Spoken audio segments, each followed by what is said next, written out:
Dr. Nathan, hi, welcome. How are you? Fantastic. Thanks for having me.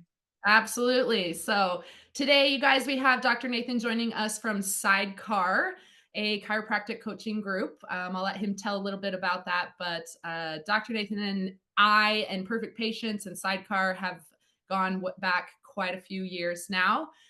So we're excited to have you finally be a guest on our webinar, since I know Bill has chatted with you multiple times as well.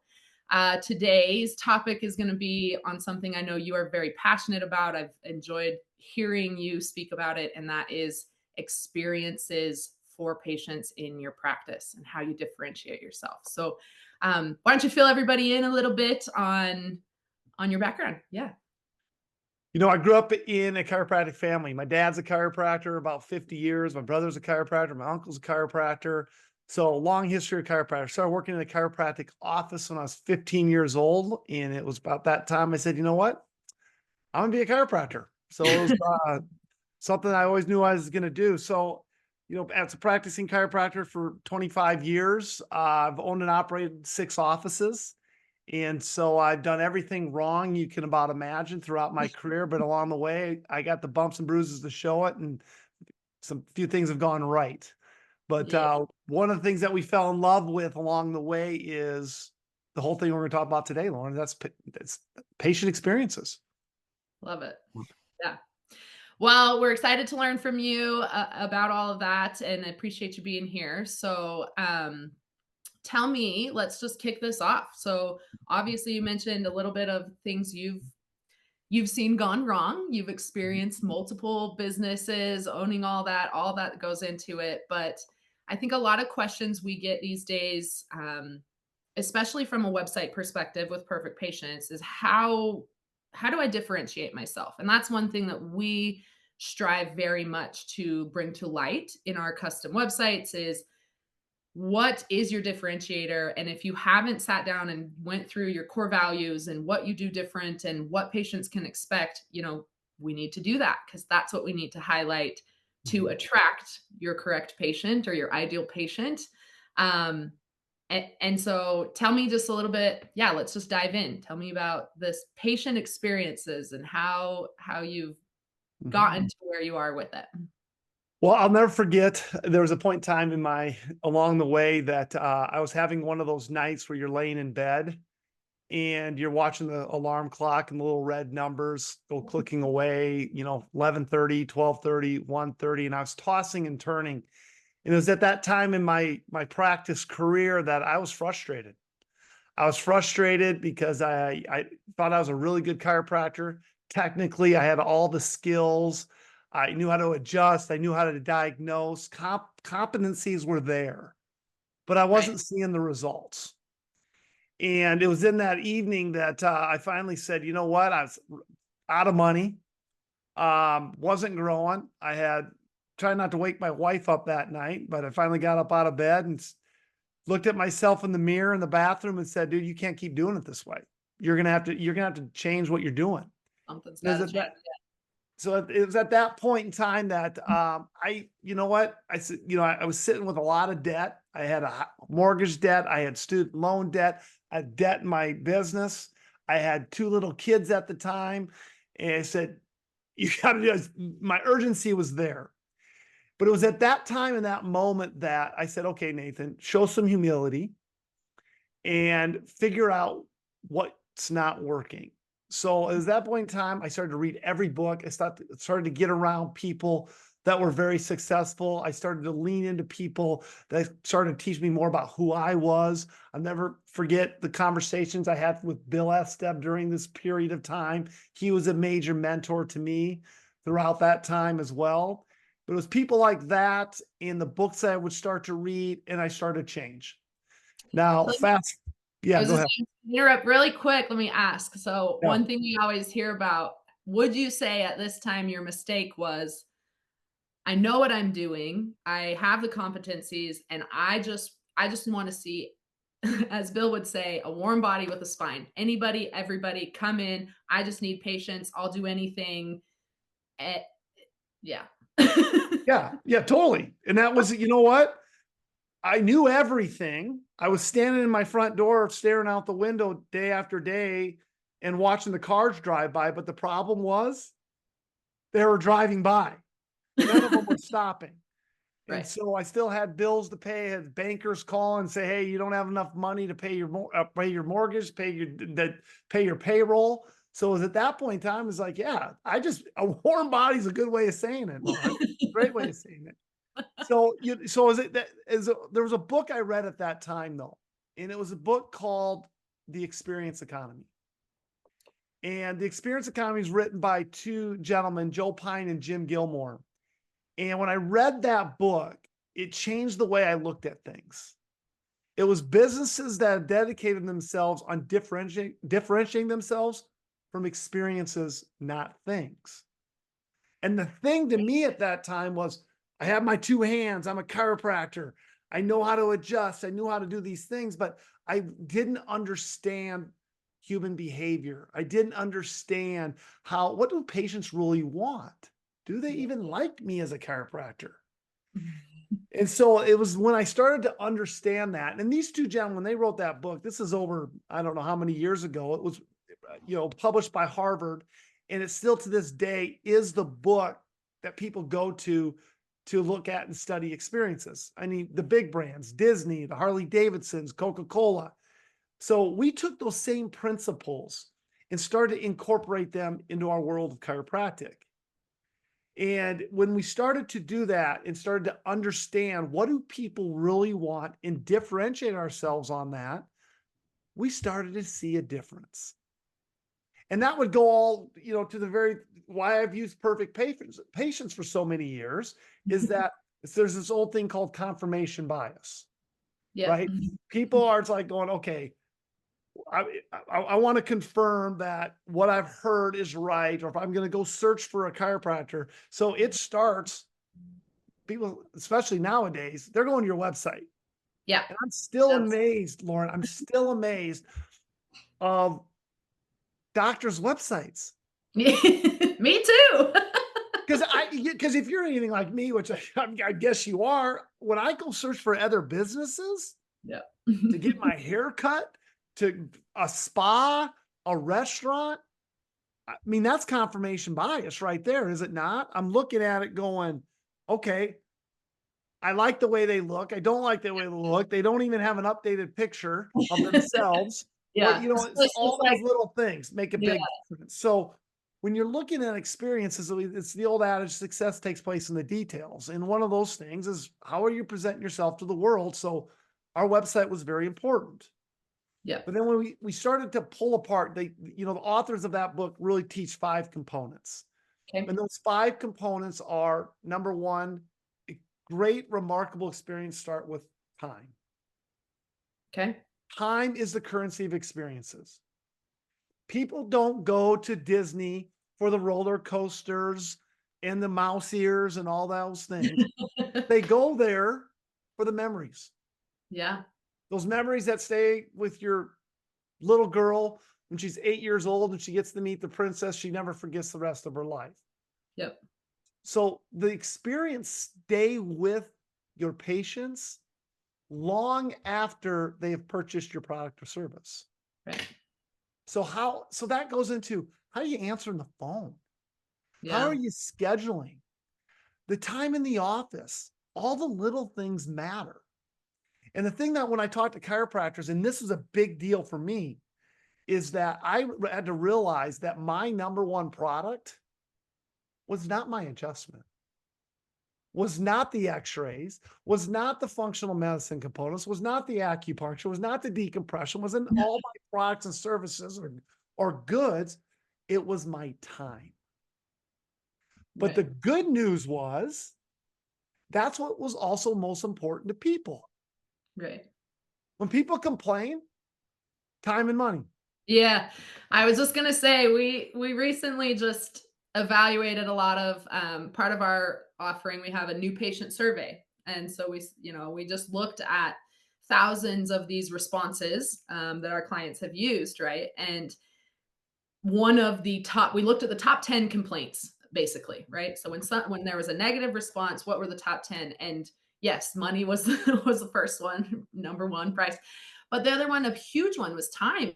And that was either I felt rushed. They didn't spend a whole lot of time with me. I felt like they didn't take the time to understand, who I was or care who I was or those kinds of things.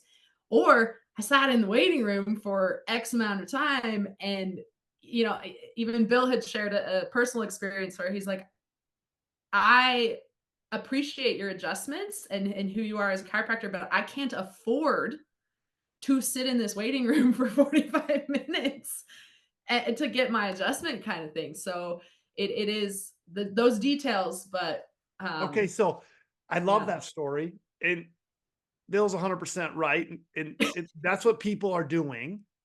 I yeah, mean, they get used to thinking that's okay when they go to their MD and do that. But how often do you see your MD?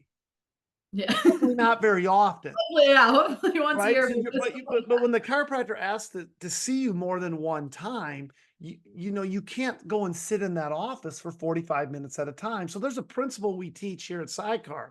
It's the 8-hour principle. And the 8-hour principle simply states this: patients are going to give you 8 hours to solve their problem. Okay. 8 hours. And how you decide to use that 8 hours is up to you. If that means 45 minutes sitting in your waiting room, they're not going to be around very long. Yep. Also, you are competing not against the next chiropractor. You're competing against a bottle of pills usually, because they can do that in 3 minutes to get rid of their headache. So if they call in on a Friday afternoon and they need to get in because they got a headache before the weekend, and first of all, you can't get them in, not a Yeah. good thing.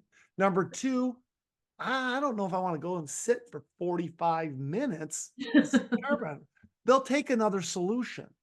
Yeah. So our systems and procedures first start in creating a great experience. Time. Time is your number one product. When doctors understand that time is their number one product and they start to develop a practice around that, it makes a huge difference. Huge difference. So the next component that these guys teach in this book, which is that time's number one. Number two is not what you do, but how you do it. Okay. Okay. Yeah. And the how not is not, I talked to a lot of chiropractors and I talked to a lot of amazing chiropractors clinically, but we have a tendency to always think that our technique or our treatment is super special. Well, I'm sorry, guys, it's not. Okay. I know a lot of chiropractors and they get great results. They get Yeah. great results. But the how is the components, like, what's the office look like? What's Yeah. your team? How do they answer the phone? How are they dressed? How are you dressed? How does it Yeah. smell? How does it touch the five senses?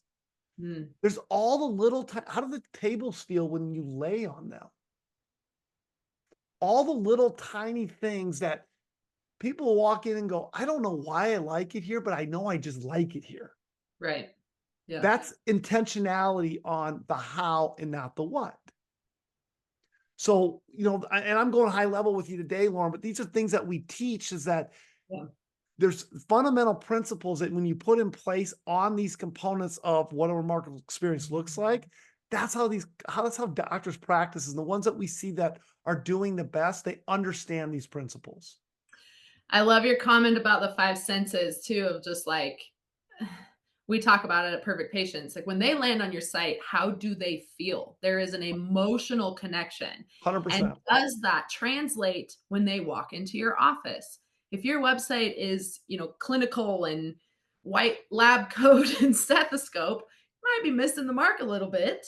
Mhm. Um, and so I think just that feeling that they get, and then like you said, obviously once they're actually physically there, and how does it smell and how does Mhm. it look and is it clean and is it all of the Yeah. things that Yeah. So take that all the way through, right? So goes back to confirmation bias. I got to be in a chiropractic office this morning. One of our clients, I got to go see this brand new, beautiful office that he just got done redoing. And I walked in there and I said these words to him. I go, I'm envious. This place is beautiful. I wow, walked through the door and I know I'm in the right spot. love it. Now, couple that with a great website.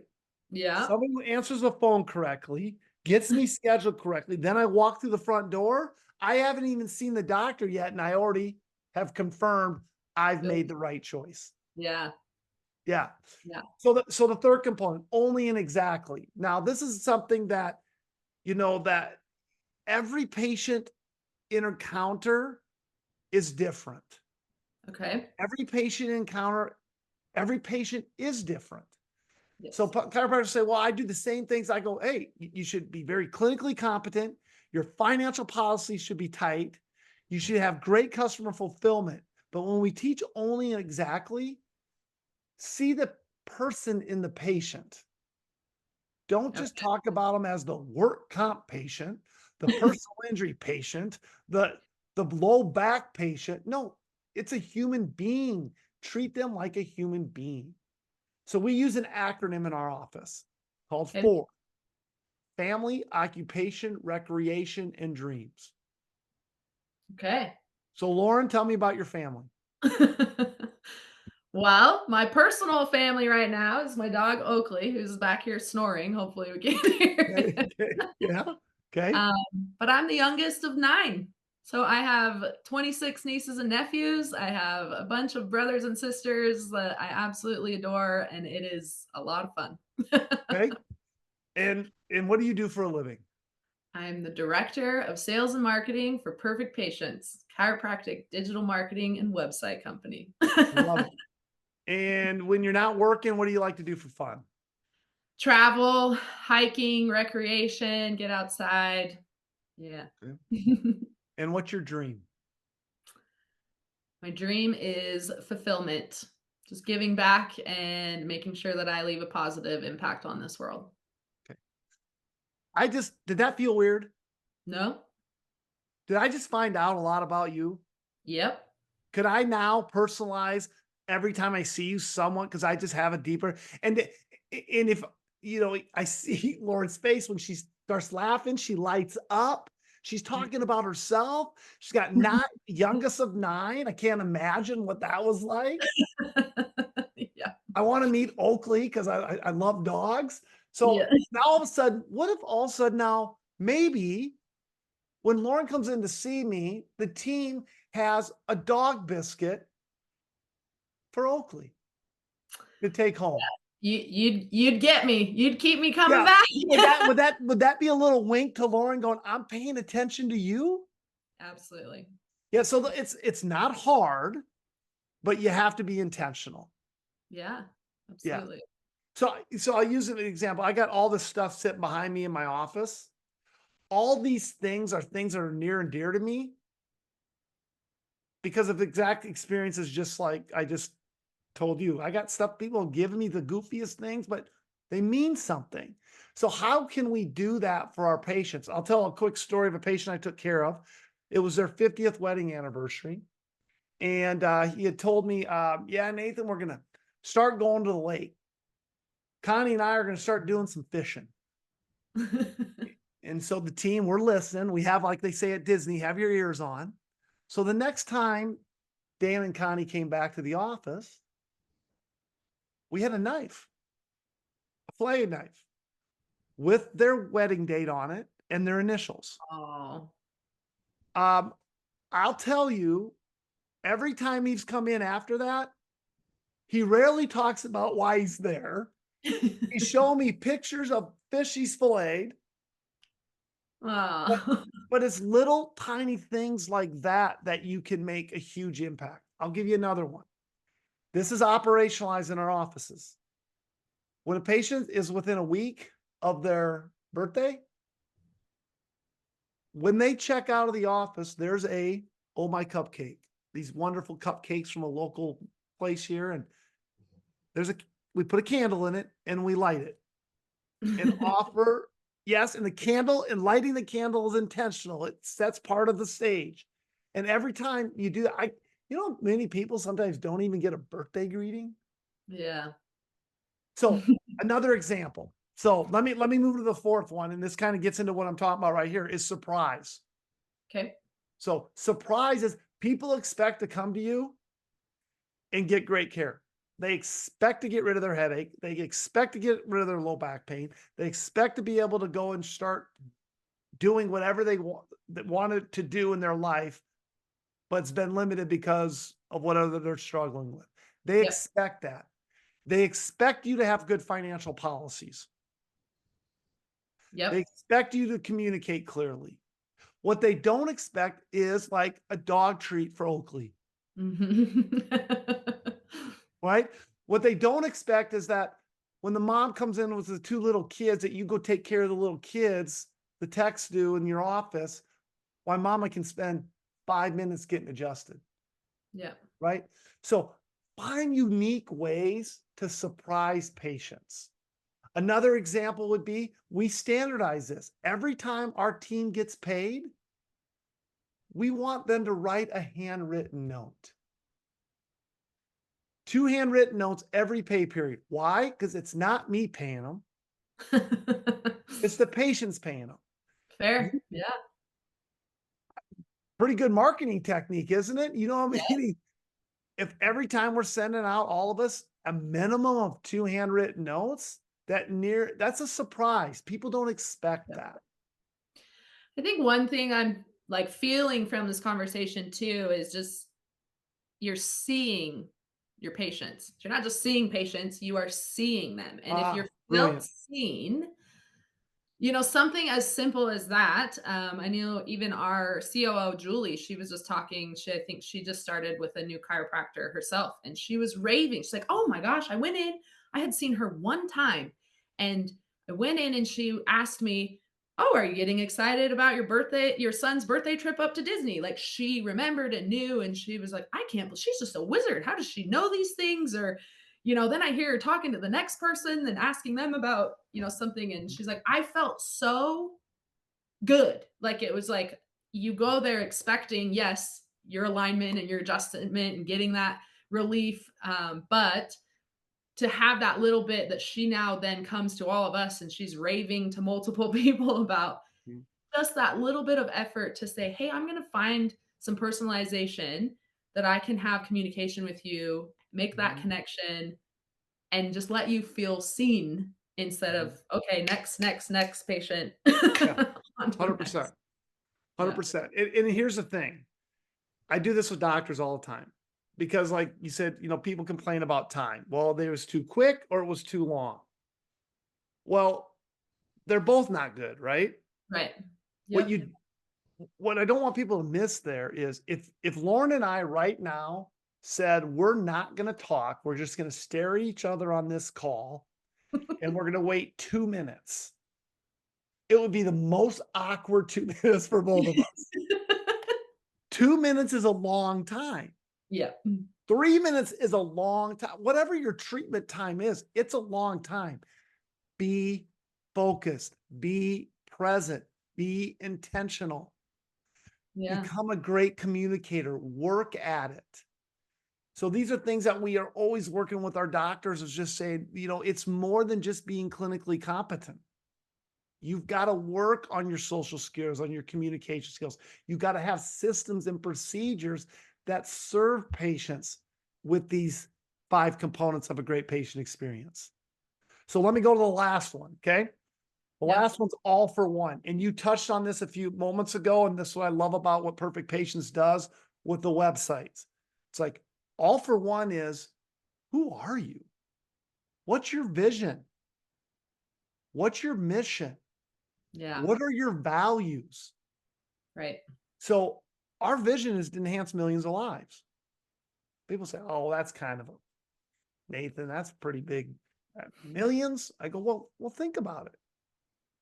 Take the number of patients you see, and if you enhance their life and their circle of influence is 10 people, it doesn't take too long until you're affecting a lot of people, Right.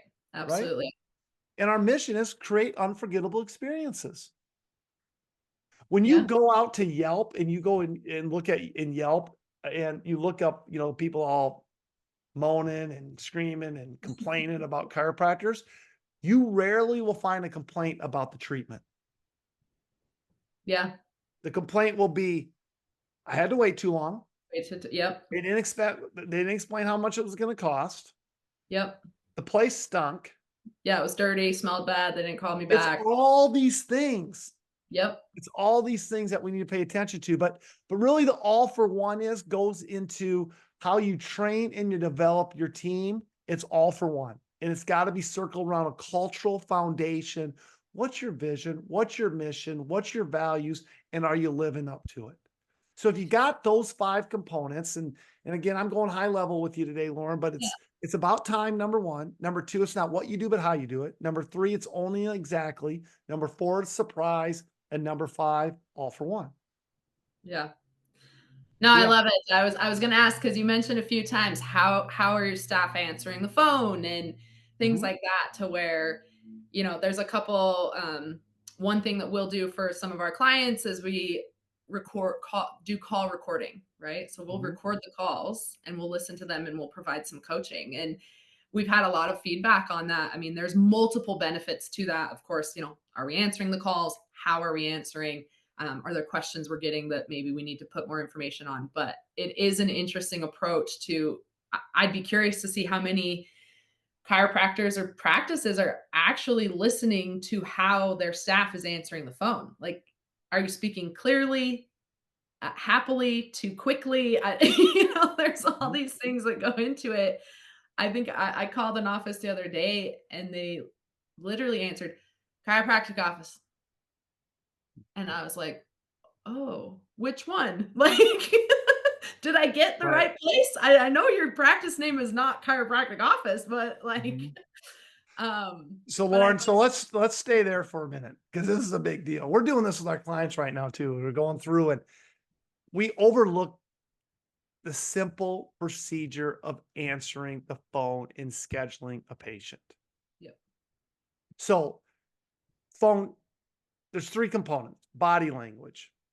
So body language, 55% of our communication is through body language. 38% is through the tone of voice, and only 7% is through the written or spoken word. okay. So what you just did there, chiropractic office, the tone's terrible, Yeah, right? So put a smile on your face where you pick the phone up. If you got to put a sticky note above your computer to remind you to smile, smile because yep, you sound different when you smile. yep. Elan is a term for that tone of voice, and then speak with clarity. And the purpose of every phone call is to get the patient scheduled. So we encourage our docs, you got to drill on this. I mean, this is do not take the phone. You should see, we got recordings of phone calls. They'll make you giggle. Oh, yeah, it's hilarious. But here's the good news. Let me give you some stats.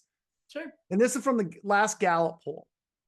52% of people are favorable about chiropractic. Okay. 52%. That's great. 9% of people, they wouldn't pee on us if we were on fire. They don't like us. They don't like us. Okay. 39%, they don't know. Okay. So I'm not going to worry about the 9%. No.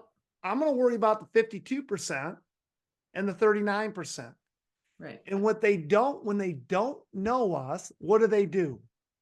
They ask their friends. Once they ask their friends, they go to the website and they go and look at our website. Yep. That's the doorway into your practice. Yeah. You're on your phone. So I think it's what you guys do at Perfect Patients is awesome. Nobody does it better. You get it right. It's a great service, and I know that's not why you have me on here, but Hey, I appreciate the praise. I'm gonna plug you anyway. Aw. But yeah, I'm still amazed by the number of chiropractic websites that need some help. Yeah. Yeah. Yeah, Oh, well, thank you for saying that. I appreciate the plug and the yeah. praise. Of course, we've loved working with you over the years and all the your sidecar members that we work with as well. It's been wonderful and it's just been fun to support you guys at your summits and that too. I know I always appreciate what I walk away with when I go and get to learn as well. Mhm. No, thank you for coming on today. That was super helpful, I think. like we talked about, just simple things I would say takeaways from this is if you don't know your vision, your mission, your values, Mhm. take the time to figure that out. Yeah. I think that's at the base of everything. And once you have that, because if you don't have that, it's going to be tough for a website company to bring that to life. It's going to be tough for any kind of patient to understand, is this the place for me? I don't really know. And am I Mhm. just, another number or patient? Mhm. And then obviously with your staff, I think there's so much to Mhm. incorporate. Like, are they bought into your vision, mission, and values as well? And if they're not, it's going to come through, like you said, in that body language Yeah. and that Yep. experience with the patient. And if they're the first person that are interacting with your patients and leaving that experience, I mean, you could be the best adjuster in the world, and if that's not a pleasant experience, they're Mhm. probably going to go somewhere else, That's right? right. 100%. Yeah. And I say, let me leave you with this is I think there's and Bill always does a good job when I interview him by giving people free resources. Sure. Go to Sidecar Edge, sidecaredge.com. On that site, there's a number of free resources. Right. There's a document that you can download, 100 things that you can do for patient experiences. Wow. Download that document. There's simple little things, a lot of the ones that we talked about here today. Download that document and you use that information. The other That's thing that I amazing. always want to recommend is because I use this with all of our clients too, because Bill's done a nice job with it. Go get his I think it's on Patient Media's free resources there. His 50 analogies of how to start to communicate. So Ah, part of the great. patient experience is you've got to become a better communicator, and there's great resources out there to help you because we truly believe this. The world deserves chiropractors. Yep. People You say want it all the time. chiropractic. Yeah. Yeah, but The we world got would be a we better got to do a place better if job. more people got adjusted. Yes. But we got to do a better job. It's up to us. Yeah. Yeah. Oh, well, thank you so much, Dr. Nathan. That was wonderful. I know there's a lot of good takeaways there, easy things to implement, and we'll make sure to include those links to the resources. That's amazing. Yeah, appreciate you so much. Thanks Awesome. for Thank everything you you. do. Appreciate you. Yeah, Go hug on Oakley. I will. He stopped snoring finally. All right. All right, Lauren. We'll see you. All right. Bye bye. Yeah.